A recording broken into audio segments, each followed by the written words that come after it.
Very good morning to one and all. Today we will be dealing with the experimental epidemiology. As you all are very well aware about the epidemiology, what epidemiology actually is. In epidemiology, we have three types, that is descriptive epidemiology, analytical epidemiology, and experimental epidemiology. In our previous classes, we have studied about the descriptive epidemiology, which deals with nothing more than describing the situation in terms of time, place, and person. In analytical epidemiology, we again have two types, that is the case control study and the cohort study. We have studied the individual studies in detail and the application of these studies. Also, we have studied about the differences of both the studies and where actually these studies can be used. So today, the last part of this epidemiology, that is experimental epidemiology, we are going to deal with. Now, the topic will be dealt under the following headings: the introduction, what are the various types, then basic steps, then what are the phases of randomized control trial, then what are the various types, conclusion, summary, and the references. So, coming on to the aims of experimental studies, the aims are to provide a scientific proof of etiological or risk factors which may permit the modification or control of disease, to provide a measure of measuring the effectiveness and efficacy of health services for the prevention, control, and treatment of disease, and to improve the health of community. So, as it is stated over here, the basic purpose or the basic aim of this epidemiology or this experimental study is to find out what is the effectiveness or efficacy of the health services. Like we have studied in the definition of epidemiology, that epidemiology is the study of distribution and determinants of health related states and events, and the ultimate goal of this epidemiology is prevention, control, and treatment of disease.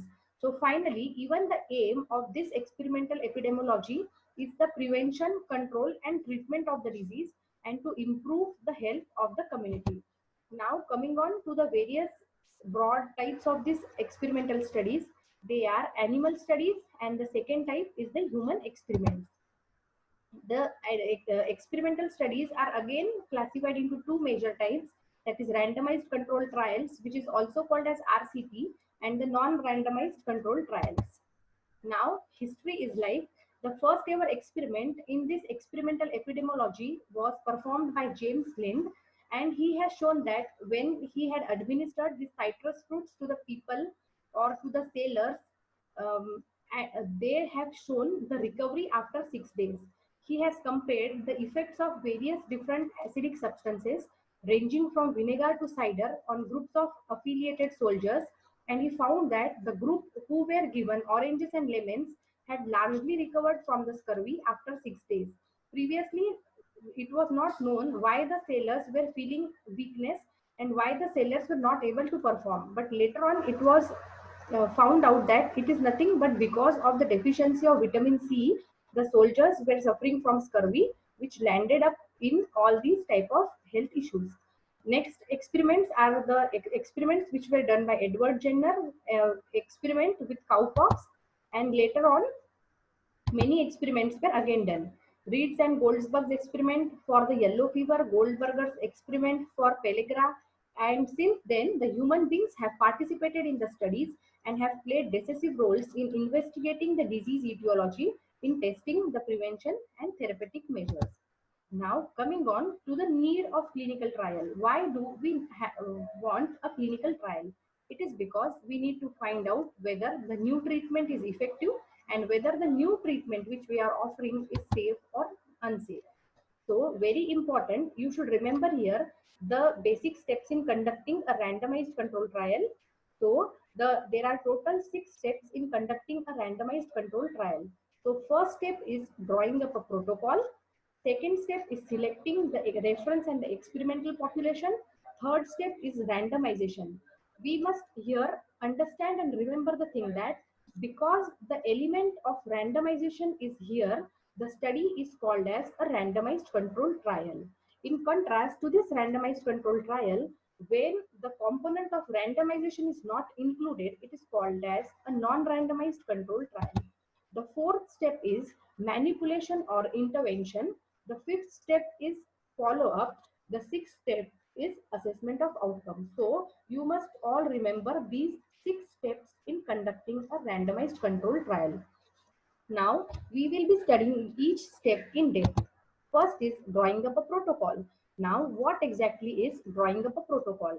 Drawing up a protocol includes determining the aim and objectives of your study, then determining who will be included in your study, who will be excluded from your study, what will be the inclusion exclusion criteria, what will be the sample size, how much sample size you want to include, what will be the size of your sample size, then what is the outcome that you want to achieve, whether you want to administer a drug, whether you want to administer some medications, you want to give a mouthwash, and these all steps will be included up in the very first step, that is nothing but drawing up a protocol. Now second and important step is selecting the reference and the experimental population. As you can see in this picture, we have multiple groups of population, but amongst that population, we are only selecting a small sample, and that sample will be your experimental population. Now, why we need to select a small population? It is because it is not possible for us to conduct studies on each and every individual. Hence, we need a sample, or we need a group of people who are representative of that particular sample, which will be constituting your sample size. Now, the participants who are entering into the study, they must follow the 3 criteria. That is, they must give the informed consent, written consent. Then, what all population you are selecting? The population should be a representative population. And third one is that they must be eligible for the trial. Now, what do you mean by eligible for the trial? If you are planning to perform a study on pregnant females, then who will be eligible for your trial? All the pregnant females whom you have included in your study will be eligible for the trial. If you are planning to conduct a study on physically handicapped children, then these physically handicapped children will be considered as your sample, and they will be then considered eligible for your trial. Now, what do you mean by randomization? The third and the most important step which we are studying is randomization. Randomization, it is a process such that each and every individual in the study will have an equal opportunity of getting selected. Now, randomization is important because it will eliminate the bias and it will allow comparability. Now, what do you mean by bias? It is nothing but a systematic error which occurs in the study. Coming on to the fourth step, that is manipulation. Having formed the study and the control groups. Now we have 2 groups. One is the experimental group and one is the control group. Now we have formed these 2 groups.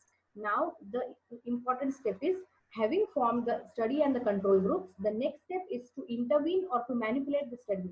Now it is done by deliberate application or withdrawal or reduction of the suspected causal factors as laid down in the protocol.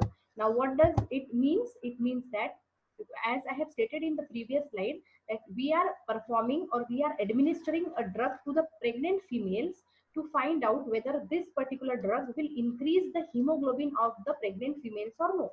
So at this particular step, at this fourth step, you will be administering that particular medications or that particular iron supplements to the female population of pregnant female population to find out whether it will give you a positive results or negative results.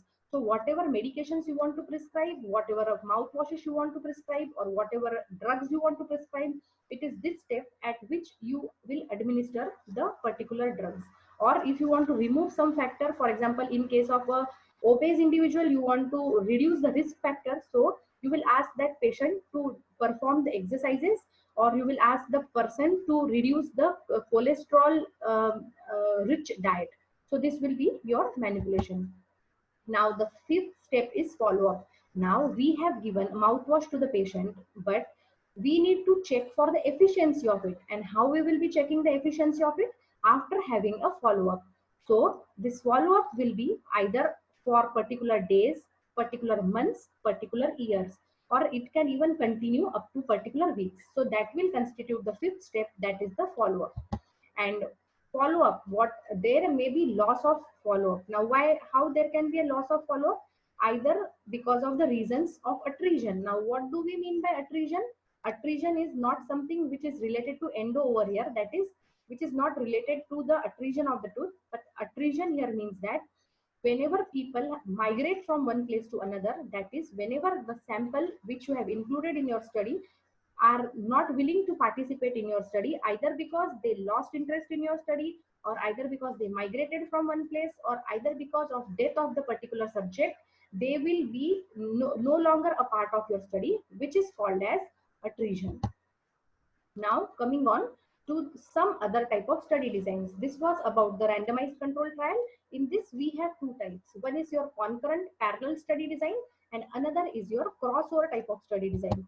Now as the name suggests, concurrent parallel study design means that whatever goes in parallel, and crossover type of study design means crossover, as the name suggests, it is crossover type, meaning that in a parallel study design, if I have administered drug A and drug B to two group of subjects, now this drug A will be continuing to this group of people and drug B will be continuing to this group of people. But in a crossover type of study design, you will administer drug A and drug B to both these people or both these groups, and after one particular point of time, you will be crossing them. That is, A individual or A group will receive B drug and B individual will receive the A drug. So this is nothing but a crossover type of study designs. Now coming on to the phases in the clinical trials. Pharmaceutical clinical trials are commonly classified into four phases, and the drug development process will normally proceed through all the four stages over many years. Now let us just take a very simple example of this current pandemic, which is a COVID-19 pandemic. Is it possible for us to manufacture a particular drug or a particular vaccine against COVID-19? No, it is not possible for us. When it will become a possibility of giving a vaccine against COVID-19, it is when that particular drug is being passed through the various stages, it is passed through the various stages, and after that, we will come to know whether the particular drug is found to be effective or no. And hence, a drug which is considered to be administered to the individuals is considered to be safe, and so it has to pass through the various phases. Mostly there are four phases through which each particular drug has to pass. Only after the drug passes through all these four stages, we come to know about the efficiency and the effectiveness of the particular drug, and only after that it can be administered to the general population.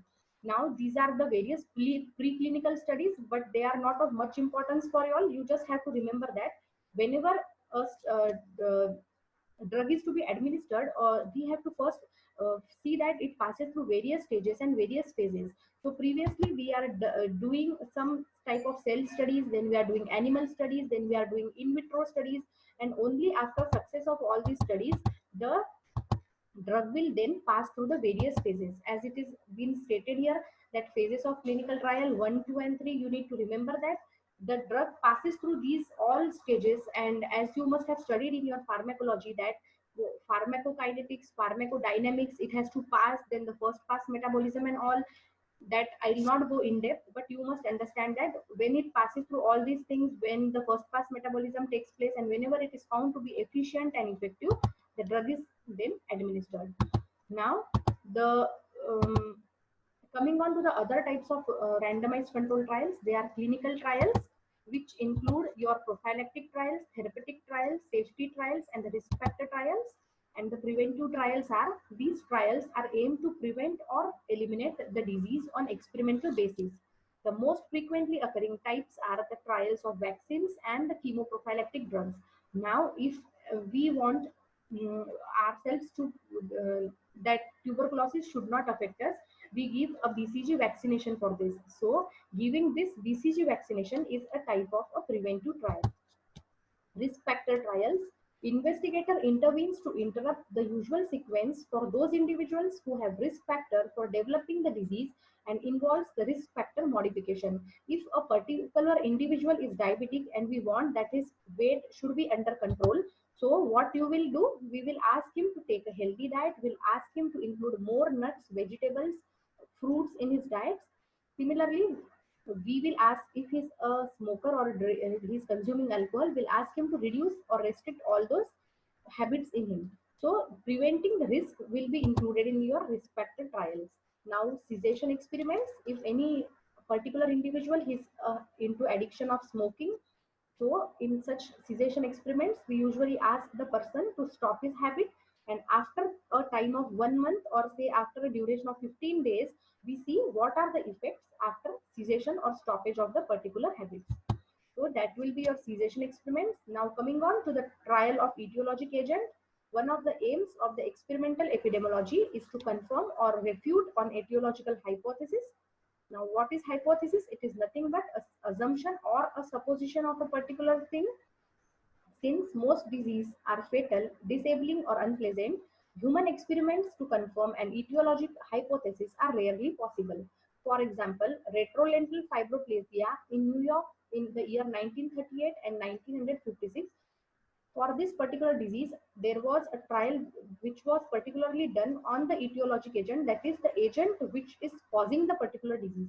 So when we are trying to manipulate such type of the etiologic agent which causes the disease, it will be included in your trial of etiologic agent.